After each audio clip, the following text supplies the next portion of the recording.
बनाकर उनके अंदर भर देते थे। फिर ऐसा संग दोष लगा देते थे जिसमें चरित्रमान सदाचारी अपनी आयु को 25 साल तक साथ करके रखे, बाकी फिर जिम्मेदारियां सौंप दी। फिर जिम्मेदारियों की शर्म से, हया से फिर बुरे रास्ते पर नहीं जाते थे, फिर अपने कर्तव्यों का पूरा काम करते थे।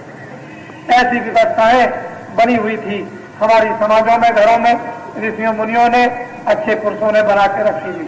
उन सब को तोड़ दिया, उन सब को नष्ट कर दिया। अब क्या हो रहा? अब फिर धुन धुन पछताओगे, ऐसा वक्त आ रहा, फिर धुन धुन पछताओगे। अभी आपको नहीं मालूम है, जो मेहनत लाखों वर्षों की चंद दिनों में और चंद वर्षों में आप बर्बाद कर देते हो ऋषियों की, उसका इंजाम छोटा नहीं होता, बड़ा खमियाजा भोगना पड़ता है। तो लाखों वर्षों की मेहनत ऋषियों मुनियों की, साधु संतों की आपने अपने स्वार्थ में, अपनी इंद्रियों के भोग विकारों में जरा देर में बर्बाद कर दिया। तो क्या तो देखते नहीं क्या? 84 में बहु भरमावे नरक पाल के डाके का। 84 में भरमाओगे, जीव जंतुओं की योनियों में रोज जन्म रोज मरो, फिर चले जाओ आप नरकों में।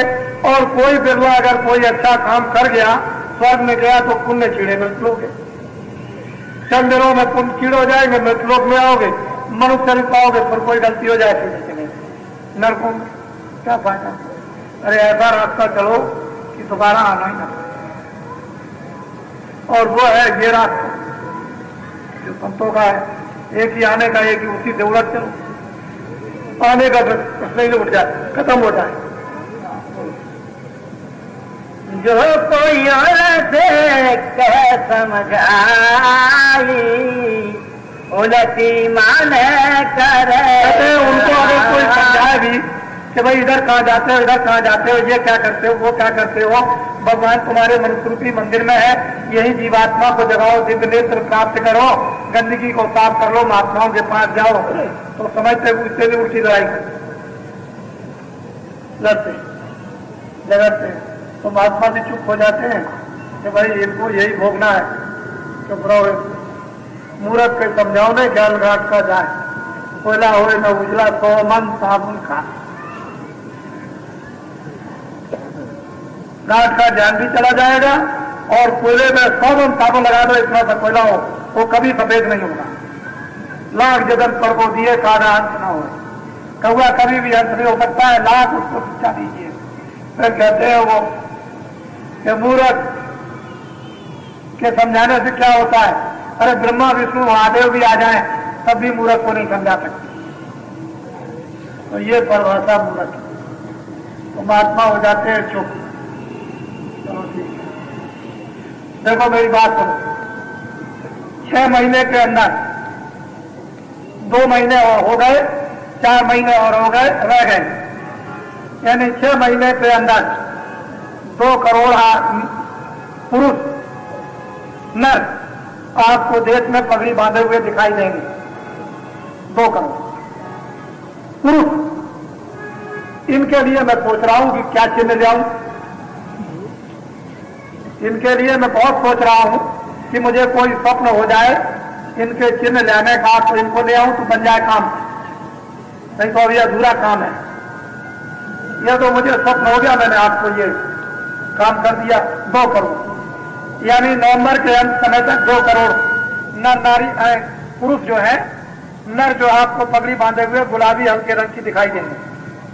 आप देखिएगा फिर क्या होगा ये मैं नहीं बता सकता। फिर क्या होगा ये बाबा जी नहीं बता सकते, ये तो अब बताना ही नहीं।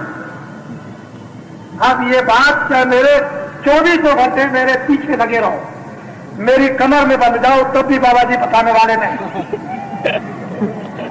हिंदुस्तान में कितने लोग जोड़ तोड़ लगा रहे। पहले तो हम बता रहे थे, तो हम जो भी बात करते हैं मन पर, हम एकांत में कमरे में कोई बात नहीं करते, यहां कह दिया बस। पहले तो हम सबके सामने कह देते थे, और अब मेरी कमर में बंधे रहो, तब भी बाबा जी की बात अब पता नहीं लगा सकती। अब बाबा जी को पता है, अब तो आपको करके दिखाएंगे। क्योंकि बाबा जी ने यह कहा था कि 33 करोड़ देवता खुश हो गए और उन्होंने ये कहा है कि मेरा नगाड़ा सज्जुग के आने का बजा दो। मैं उनका नगाड़ा सज्जुग के आने का बजा रहा हूं। मेरा काम कुछ नहीं, मैं तो एक झूठ मूठ बीच में उनका काम कर रहा हूं। मेरा काम तो साधन भजन कराने का ये काम नहीं था।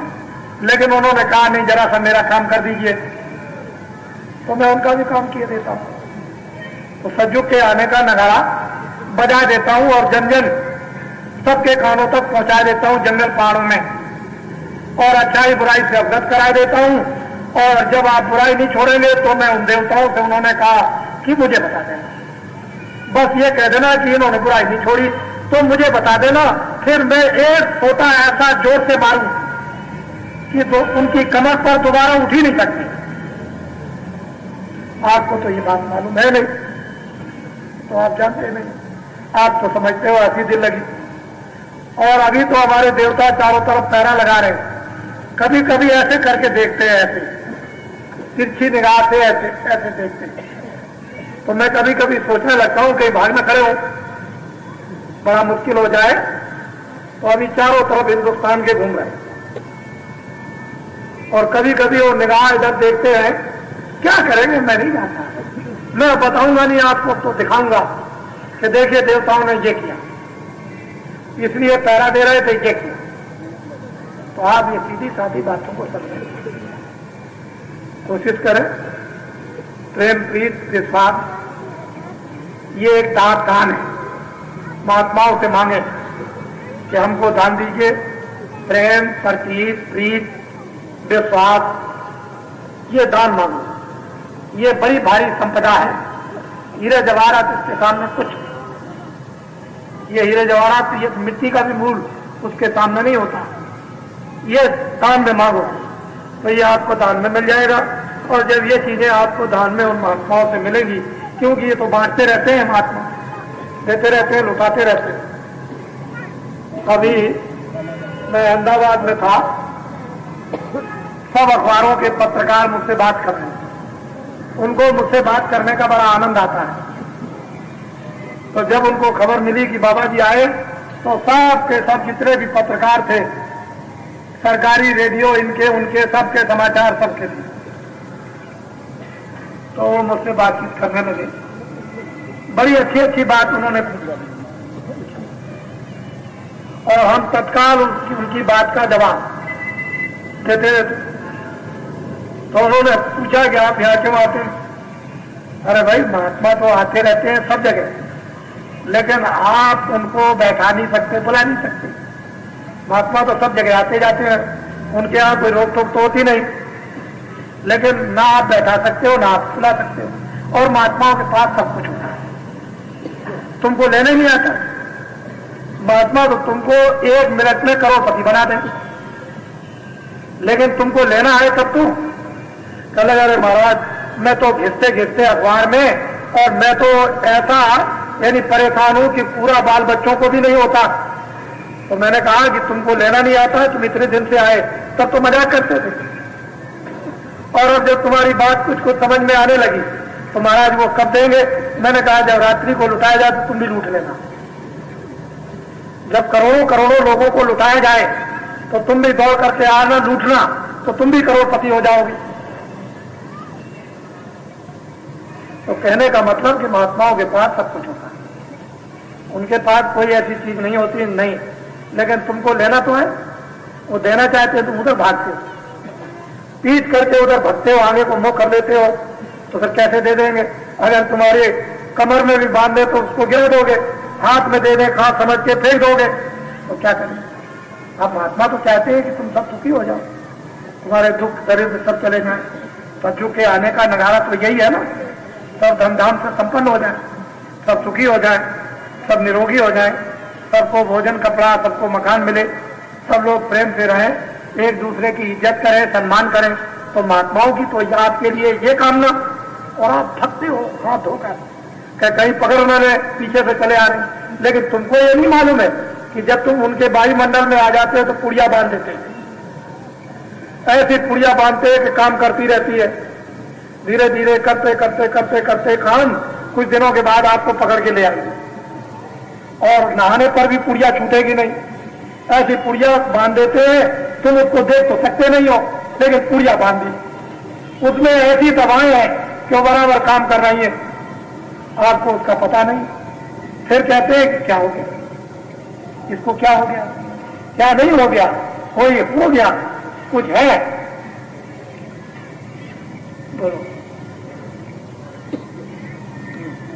कल जुग करना धर्म नहीं कोई, नाम बिना हो धारण हो। कहते हैं कलयुग में कोई कर्म धर्म नहीं, इससे जीवों का छुटकारा कभी नहीं होगा।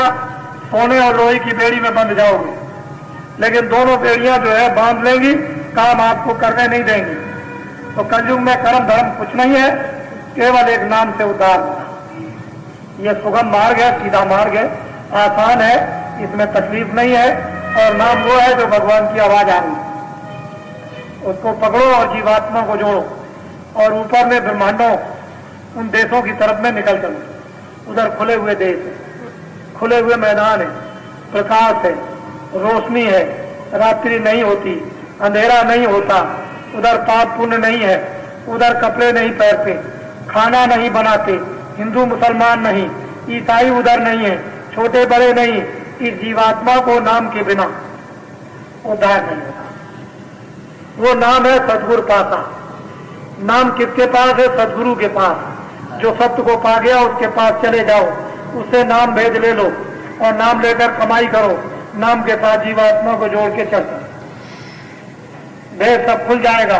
कलयुग में कर्म धर्म नहीं है कोई। इसलिए गोस्वामी जी महाराज ने रामायण में लिखा, बड़ा साफ स्पष्ट है, लेकिन आप उसको समझते ही नहीं। कलयुग जोग न यज्ञ न जाना, एक आधार नाम गुरु। कलयुग में न जोग है, न यज्ञ है, न जप है, न तप है, न व्रत है, न पूजा है, न पाठ है। कहते हैं क्या है? नाम आधार। गाय गाय न उतरे पारा, भगवान की आवाज आ रही है, वेदवाणी आकाशवाणी, उसको पकड़ो सुनो और पार उतर जाओ। लेकिन वो कहाँ मिलेगी? उन महात्माओं के पास जो जा चुकी। ये रामायण में बताया, गीता में कहा तत्वदर्शी व महात्माओं के पास में जाओ। और कृष्ण भगवान ने कह दिया है कि अगर मुक्ति और मोक्ष को लेना है तो योग करो। योग के बल से जीवात्मा को जगा के मेरे परम धाम को लाओ। मुक्ति मोक्ष पाना है तो संतों महात्माओं के पास जाओ। बिना संतों के मुक्ति और मोक्ष किसी को नहीं मिलेगी। ये सब कुछ कह दिया, लेकिन आप उसको वही बात, वही पुरानी लकीर फकीर, कैसे काम चलेगा? बोलो। नाम भेद अति कर जीना, मैंने सतगुरता नहीं कहते नाम का भेद रहस्य बड़ा गोपनीय जीना तारीख है। बिना सदगुरु के कोई उस भेद को नहीं जानता। कितनी गोपनीय चीज होते हुए सब सुलभ सब दिन सब देता।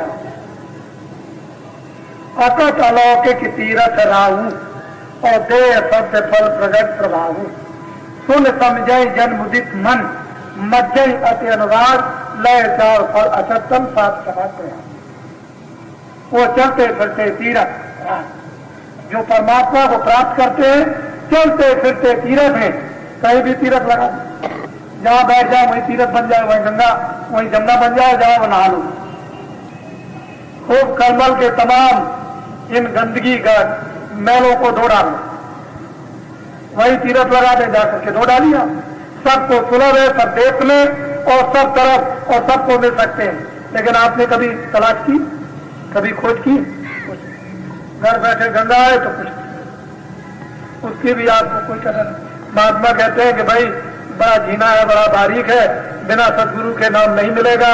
कलयुग में बिना नाम के उद्धार होगा नहीं, कल्याण होगा नहीं, जीवात्मा छूटेगी नहीं, मुक्ति मोक्ष मिलेगी नहीं। लेकिन आप उसको भी नहीं समझते। जो सुलभ है, आसान है, लेट के करो, बैठ के करो, खेत में करो, खलिहान में करो, सुबह करो, शाम को करो। गृहस्थ आश्रम छोड़ने की कोई जरूरत नहीं। जो घर बार छोड़ के हरिद्वार और मथुरा चले गए, उनको भगवान तो कभी स्वप्न में मिलेगा ही नहीं, स्वप्न में भी नहीं मिलेगा। आप जागने की बात तो छोड़िए, रात को सोने में भी भगवान नहीं मिलेगा। गीता पढ़ो, रामायण कंठस्थ करो, और कुछ कर लो, लेकिन भगवान स्वप्न में भी मिलने वाले नहीं। भगवान मिलेंगे इस मनुष्य रूपी मंदिर में कब कि जो जीना अति जीना गोपनीय जो रहे भगवान के नाम का है, जब सदगुरु मिल जाए और आपको दे दे, तब लेट के बैठ के जैसे भी चाह करें तो बहुत सुलभ हो जाएगा, आसान हो जाएगा। जो मुश्किल चीज थी आसान कर दी।